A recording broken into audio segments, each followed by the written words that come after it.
Good morning, everyone. My name is Al Boss, and I will be conducting the overview for certification.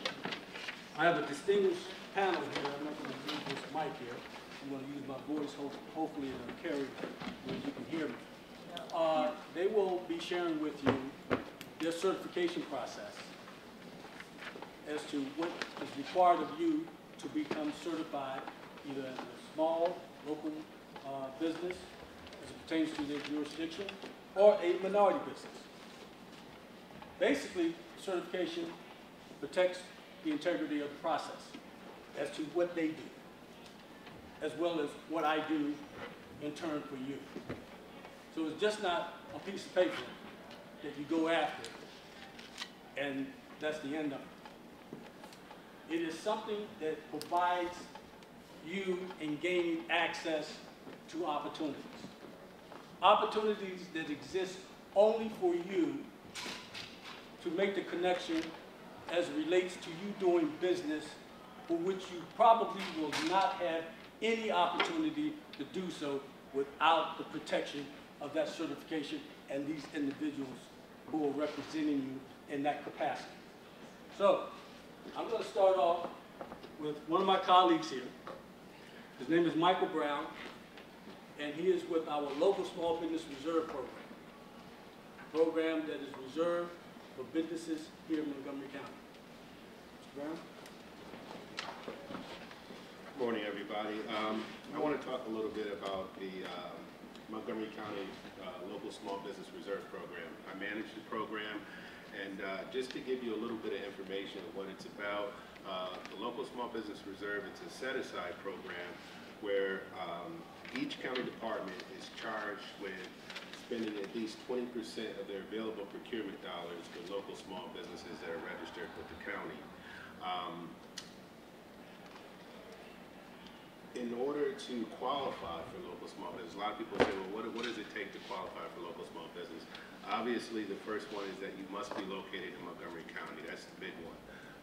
You can have locations outside of Montgomery County, but the county location has to be your principal place of business, meaning that it must house more than 50% of your employees, or it must generate more than 50% of the revenue company-wide to qualify. So that's first and foremost your location.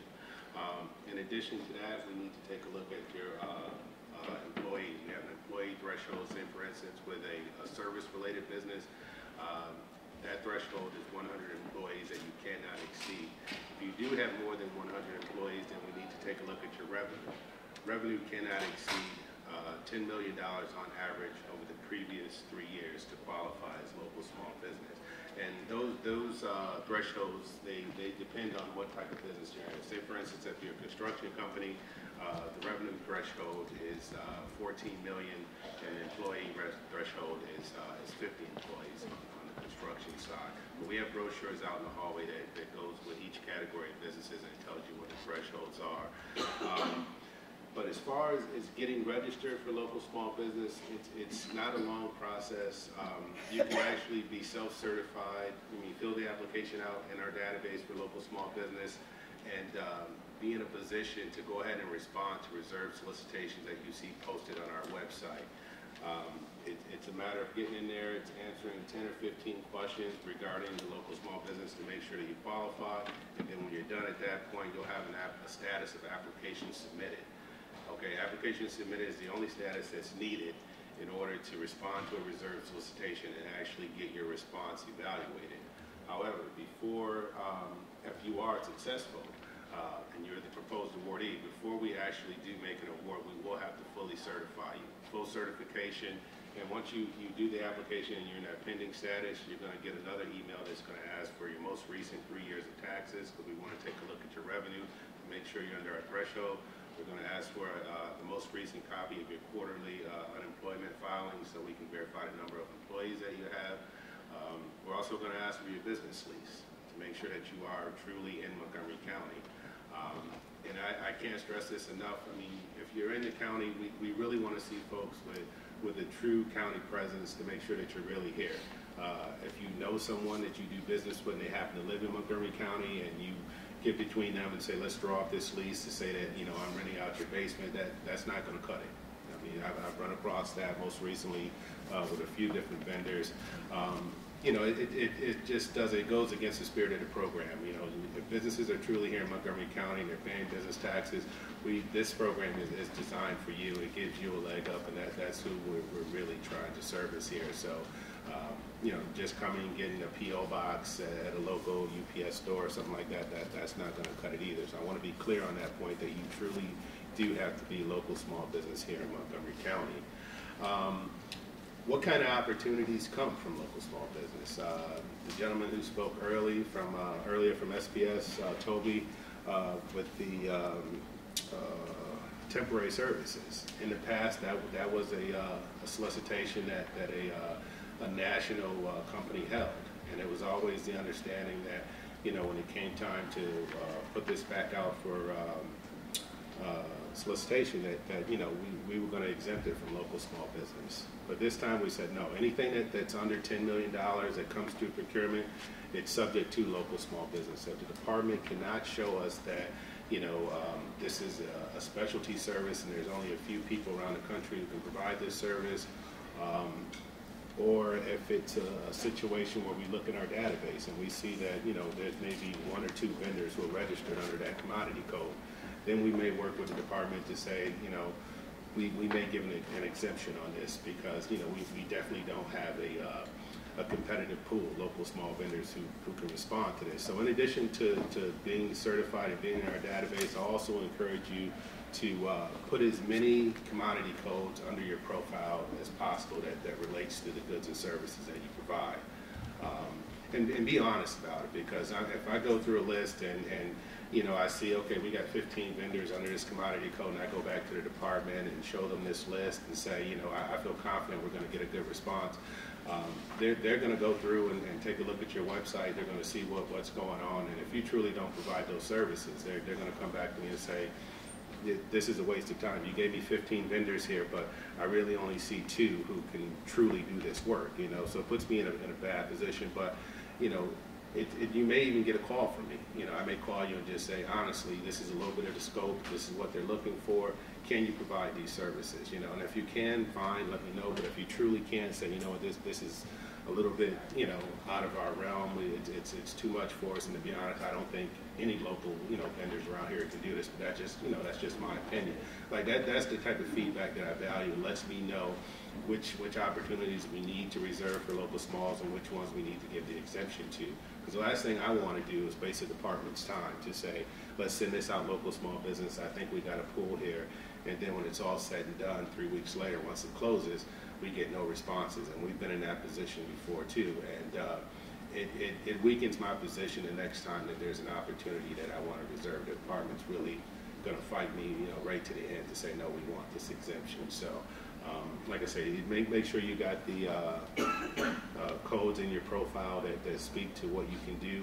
And I encourage you guys to get registered. Like I said, it's a straightforward process. It's a little quicker than some of the minority certifications, where, you know, you're probably looking at 90 days till you're finally certified.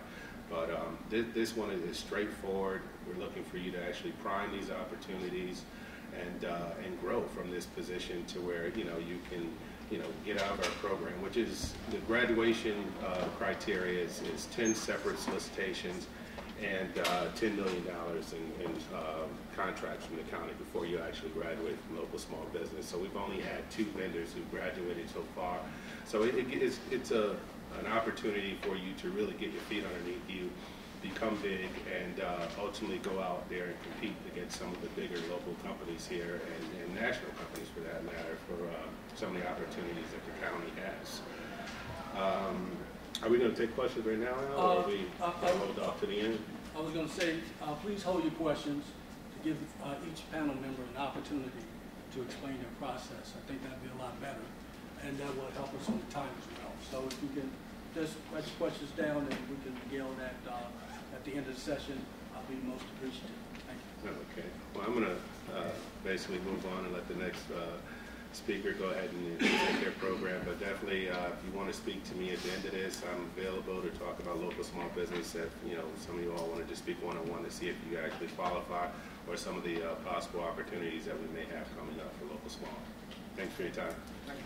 Okay, thank you, Mike. I want to just say one thing about this program. First of all, do we need to cut this mic on? I'll cut it on anyway in case. I always like to do this. Testing. It was on. Okay. Let's try it again. Testing. Hey, my very white voice. Okay. I want to say one thing about the local small business program, how the minority business program with Montgomery County ties in just briefly. If a contract is awarded to a local small business, that local small business, whether it be a minority certified business or a non-minority business, they're still going to be required to sub out or to purchase goods and services from a minority firm.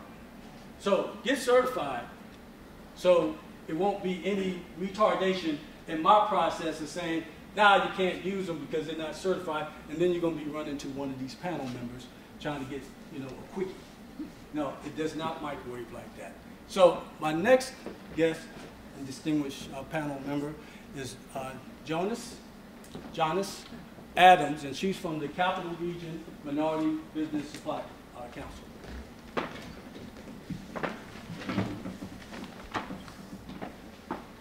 Good morning. Thank you, Anna. For almost 45 years, corporate America has turned to the National Minority Supply Development Council, NMSDC, to reach in to get a pool of suppliers to provide them with goods and services. They do that. The suppliers are in their database because they went through our certification process. Our certification process is for those businesses that want to do business with corporate America. The certification requires that you are 51% owned, operated, and controlled by an ethnic or group of ethnic minorities. So it's based on ethnicity. And that you are, the owner is a citizen of the United States, and that the business is headquartered in the United States, and more specifically, since the certification is carried out by one of the 23 regions in the NMSDC network, that your business is headquartered in one of those regions in which you're certified. The Capital Region Minority Supply Development Council is one of those regional councils. It's headquartered down the street in Silver Spring. Montgomery County uses the certification. We have an MOU with Montgomery County in that if you have NMSDC certification, not only do you have an opportunity to provide goods and services with corporate America like Apple, IBM, Microsoft, Marriott International, Sodexo, McCormick and Company, all of those most of those that reside in our region. But you also can be considered by Montgomery County to provide services or be introduced to their program. So we cover the area of the entire state of Maryland, the District of Columbia, and now Northern Virginia as far as Fredericksburg, Virginia. In order for you to be eligible for our certification, you must be a for-profit company and at least 51% owned, operated, and controlled. And again, like I said, physically located in the United States. The type of ethnicities that we are looking for is that you can be a Native American,